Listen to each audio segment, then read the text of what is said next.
Le 19h30, François de Brigode. Bienvenue dans ce journal. Vive la reine, s'est exclamée la foule en liesse quand Elisabeth II est apparue au balcon de Buckingham Palace.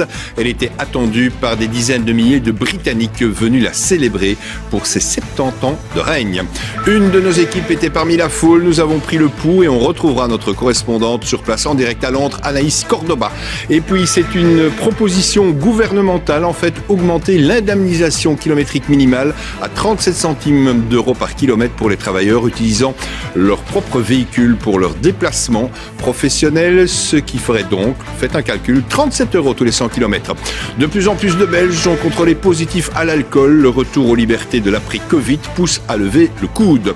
Et enfin, JT, on vous fera découvrir une rose noire unique au monde. Elle était considérée au départ comme une mauvaise herbe.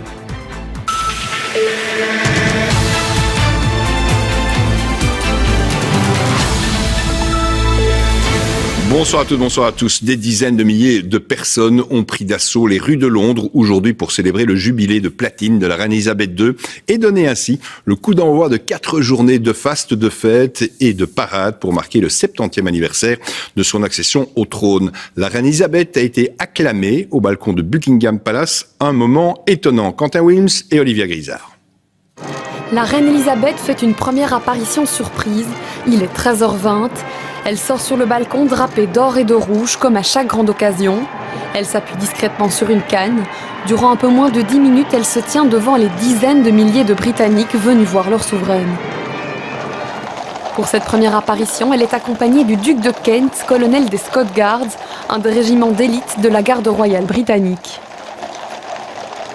La couleur de sa tenue est enfin connue. La souveraine a opté pour la sobriété. Elle est vêtue d'une tenue bleu ciel tendant légèrement vers le mauve et fidèle à elle-même, de son chapeau bien évidemment assorti. Vers 14h, elle sort à nouveau, acclamée par la foule. Elle est suivie cette fois-ci du prince Charles et de son épouse Camilla. Elle échange quelques mots avec l'héritier. William et Kate, entourés de leurs enfants, prennent également place. Au total, ils ne sont que 18 sur le balcon, beaucoup moins que lors des apparitions précédentes. Harry et son épouse Meghan sont absents. Ils ont assisté à la parade depuis un autre bâtiment. Le prince Andrew manque également à l'appel. Pour cette sortie historique, seuls les membres de la famille royale ayant une fonction officielle et leurs enfants ont pu entourer la reine. Et avant l'apparition de la reine au balcon, c'est à cheval que les princes Charles et William sont arrivés dans la fameuse tenue rouge avec long bonnet et poils d'ours pour la traditionnelle parade annuelle du salut aux couleurs, réunissant plus de 1200 soldats et des centaines de musiciens. Récit de ce défilé pas comme les autres, Ludovic Deslandes et Alice de Batty. Les yeux tournés vers le ciel et les mains sur les oreilles pour le passage de la Royal Air Force. C'est le point d'orgue du défilé Trooping the Colour, un moment très attendu par la foule amassée devant Buckingham. Certains se sont levés aux aurores pour y assister. L'émotion est palpable parmi les dizaines de milliers de personnes présentes pour l'événement. When your Air Force came across, it just brought out tears. It's something you have to be here to experience. The sound, not only of them, but your people. Avant d'assister au défilé aérien depuis le balcon de Buckingham, c'est à cheval ce matin que le prince Charles et son fils William ont rejoint les troupes de l'armée britannique. Cette année, l'Irish Guard était mise à l'honneur, le régiment irlandais qui a défilé avec ses cornemuses, ses tambours, mais aussi sa mascotte, un lévrier britannique. Au total, 1400 militaires se sont rassemblés ici, sur la Horse Guards Parade, une plaine sablonneuse propice aux manœuvres et aux chorégraphies millimétrées, répétées depuis des semaines. Le coup d'envoi est lancé à midi pile.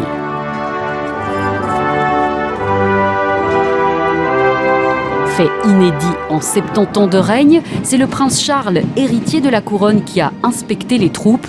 La reine Elisabeth II a dû renoncer à ce devoir pour des raisons de santé. Des images qui entreront dans la grande histoire du Royaume-Uni. C'est une journée unique, cela ne se reproduira pas tant que je serai vivant. 70 ans sur le trône, s'est exclamé un Britannique. On a vu une foule immense converger vers le palais de Buckingham. Reportage parmi la foule donc, notre envoyée spéciale Catherine Tonero. Un parc noir de monde pour acclamer une reine unique. Pas de vue directe sur la parade ici, mais cet écran géant pour ne rien manquer de cet événement historique. Avec ma tante, ma grand-mère et mes cousins, on n'aurait manqué ça pour rien au monde. C'est très important pour nous et pour tous ici aujourd'hui de participer à ces célébrations. La reine a donné tant à ce pays durant ses 70 ans de règne. C'est une source d'inspiration pour nous tous. Une figure qui continue à inspirer cet ancien soldat de l'armée britannique, venu rendre hommage à celle qu'il a servie durant toute sa carrière. C'est une question de fierté, vous savez. Quand vous avez servi Sa Majesté la Reine, que ce soit pendant un mois ou 22 ans, c'est la fierté qui reste à la fin. Et c'est chouette de s'apprêter, de reporter l'uniforme pour l'occasion. Masque à l'effigie d'Élisabeth II ou mini costume de garde royale, on adulte la reine ici toutes générations confondues et pour toutes sortes de raisons. J'aime bien la reine parce qu'elle est belle. Aujourd'hui à Londres, les pubs étaient aussi de place to be pour suivre les festivités à la télévision, à défaut d'être aux premières loges de l'événement pour ce groupe d'amis venus trinquer ici à la santé de leur reine. Nous avons été aussi proches que possible d'elle, mais nous ne l'avons pas vue. Enfin, nous avons vu quelques bribes. Cet événement historique ne se répétera pas, donc nous sommes très contents d'être là. Même sur un écran, voir la reine en personne, peut-être pour la dernière fois vu ses apparitions de plus en plus rares, c'était la promesse tenue de cette journée. Une journée qui se poursuit par de nombreuses fêtes de rue dans ce quartier cossu de Londres, l'occasion d'un pique-nique au champagne entre amis. C'est chouette de venir ensemble avec les amis, lever un verre à la reine. Nous l'adorons. C'est sympa d'avoir cette tradition, c'est une chouette monarque, c'est une icône. Nous aimons notre reine.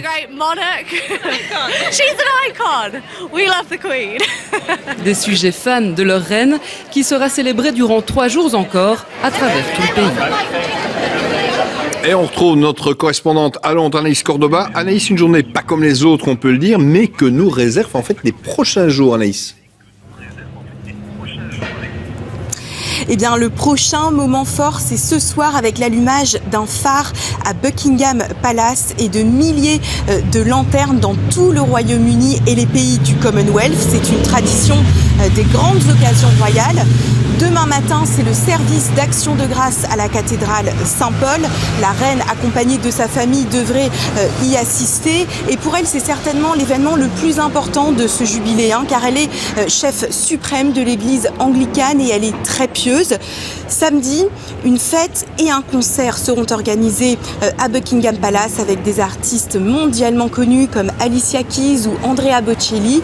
22 000 spectateurs sont attendus. Enfin, dimanche, en clôture de ce jubilé, il y aura une grande parade à Londres, un défilé de plus de 5000 personnes qui combinera art de rue, théâtre et musique en hommage au règne d'Élisabeth II.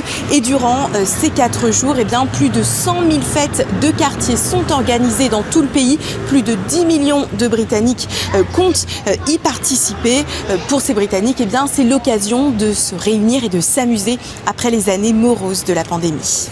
Merci Anaïs. Et puis je vous propose à présent de revenir sur les grands moments du règne de la reine Elisabeth, des moments de face ponctués, de moments de bonheur comme parfois de moments moins heureux. Récit de 70 années, pas comme les autres, Apolline Guimard et Caroline Nick. Ces images ont presque 100 ans. Nous sommes en avril 1926, Elisabeth n'a que quelques jours. À ce moment, personne n'imagine encore qu'il s'agit là des premières images de la future reine, car c'est à son oncle et à sa descendance qu'est destiné le trône. Mais cet oncle, Édouard VIII, va rapidement abdiquer. Le père d'Élisabeth devient alors roi et elle, princesse héritière. Élisabeth a tout juste 10 ans. Elle reçoit une éducation très rigoureuse. Elle étudie le droit, l'histoire, la religion, le français et la Constitution. On la prépare déjà à son futur rôle de reine. I declare before you all that my whole life, whether it be long or short, shall be devoted to your service. Après la guerre, lors de laquelle elle s'engage dans la branche féminine de l'armée britannique, elle épouse l'homme qu'elle aime, un lointain cousin, le prince Philippe de Grèce et du Danemark. Ils auront 4 enfants, dont Charles, le prince héritier. Son destin la rattrape quelques années plus tard, en 1952, il y a tout juste 70 ans. Ce jour-là, sur le tarmac d'un aéroport de Londres, son père vient lui souhaiter un bon voyage alors qu'elle s'envole pour le Kenya. Un au revoir qui deviendra un adieu. Il mourra quelques jours plus tard. Partie princesse, Élisabeth rentre à Londres, reine. Elle a 25 ans. Bravely concealing her emotions, Queen Elizabeth II emerged. With perfect composure, she greeted the Prime Minister. Son premier ministre s'appelle alors Winston Churchill. Depuis lors, elle en a vu défiler 13 autres, jusqu'à Boris Johnson aujourd'hui. Chef d'État, chef du Commonwealth et monarque du Canada, d'Australie ou encore de Jamaïque, Élisabeth II verra aussi défiler les présidents et les rois, 14 présidents américains et 3 rois de Belgique. Après 70 ans de règne, Élisabeth II est aujourd'hui une monarque âgée et affaiblie, mais qui n'oublie pas pour autant le serment qu'elle a fait à son peuple. Elle restera sur le trône jusqu'à sa mort. Un nom est aussi associé à la reine Elisabeth, c'est Corgis. Ce sont des petits chiens originaires du Pays de Galles. La reine en possède des dizaines. Et oui, c'est peut-être cela qui explique le succès de cette race chez nous, malgré leur prix parfois très très élevé. Yves Peter, Sono Hua et Anne Pollard. L'autre star du jubilé de la reine, c'est eux, les corgis. Ces chiens sont les favoris d'Élisabeth II, mais aussi visiblement de ses sujets. À Londres, certains ont même fait la queue pour une photo avec l'un d'eux. On fait la queue depuis environ 2 heures, mais ça vaut la peine.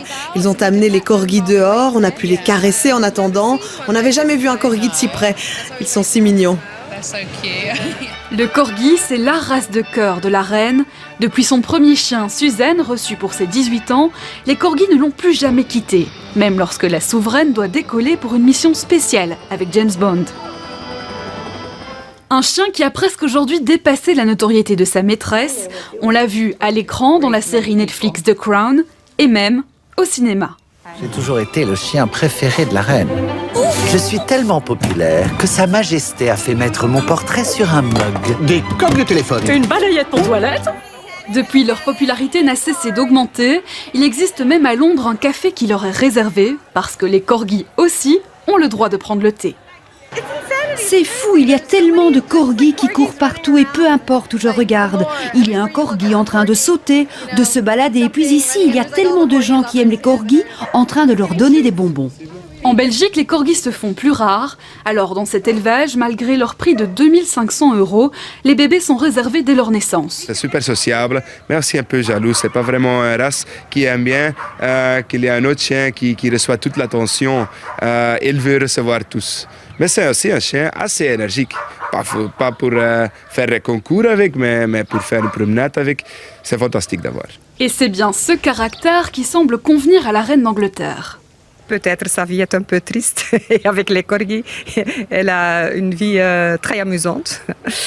Mais ça, c'est avec tous les chiens. Hein. Un chien, c'est un vrai ami. Hein.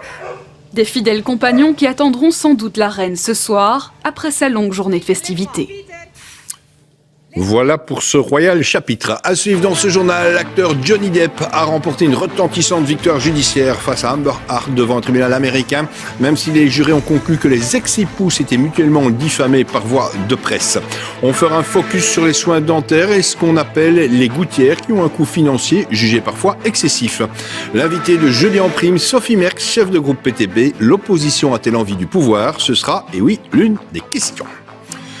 Et puis une phrase forte dans l'actualité. Aujourd'hui, dans une adresse au Parlement luxembourgeois, le président ukrainien Zelensky a précisé qu'aujourd'hui, environ 20% du territoire ukrainien est sous contrôle des Russes, soit près de 125 000 km².